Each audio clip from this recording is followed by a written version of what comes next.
বন্ধু, বাংলাদেশ তো আজকাল ঢুকছে। হারামজাদার একটা ম্যাচও জিতবে না। বাপতাছি এটা কামড়া রাখাম, 2 দিন পরে তো গোয়া লাগে বাপ হইতো না। এই যে মেলা দিতাছি না, এনে কামড়া রাখাম। কি হুনাইলি রে এটা? খেল খেলছে আঙ্গর দাদারা, এই বড় টিকিট বলাছি 3 জনে আংলায় মিললাম আছে।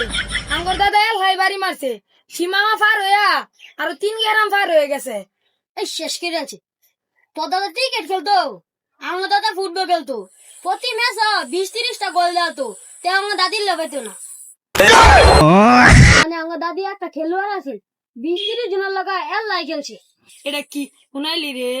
হ্যাঁ, না না, আমি এই হারাম দাদাগর কথা কই। এটা কোন ধরনের টিকিট খেলে? এটা খেল খেলে বাড়িতে সীমামায় পার হবার ফানা। আরে ওটা সীমানা না, সীমানা। আমার দাদা খেলতো বল, আমার দাদার পিছিয়ে মেসি 6 ম্যাচ ধরছে, তাও বল পাইছে না। এটা কি হুনাইলি রে?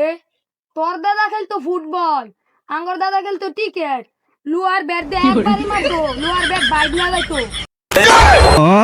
হ্যাঁ, তোর দাদা এরকম খেলোয়াড় আছেন, আমার দাদা বেড়া খেলোয়াড় আছেন। একবার বলের মধ্যে এরকম করে শট দিছে, স্টেডিয়ামের গ্যালারি ভেঙে গেছে গা। হ্যাঁ, তোর দাদা তাইলে তোর দাদি লগা পাইলো না। হ্যাঁ, আমি বুঝি না, আমার দাদা বিরাট বড় বড় স্টেডিয়ামে খেলছে, তাও আমার দাদির স্টেডিয়ামে সীমানায় খুঁজে পাইছে না। আমার দাদির স্টেডিয়ামের মনে হয় মাঠ অনেক বড় আছে। হ, দাদাদেরও তো খেলোয়াড় আছিস, আমি অত দাদার নাতি। আমি অত দাদার এনতে কিছুটা শিখছি। ওই ইংল্যান্ড খেলাও না, এই খেপ খেলবার লেগে আমার আমি ওই খেলোয়াড়টাই। ও, আমার দাদা যাইতে সময় শিখে গেছে। নাতিন দেখ, আমি তো বেড়া খেলোয়াড় আসলাম, তোরও তো ওর লাগবো। এরপর থেকে আমি মোটামুটি বালাই খেলাই। তো ব্রাজিলের নেইমারের বদলি আমি খেলাম।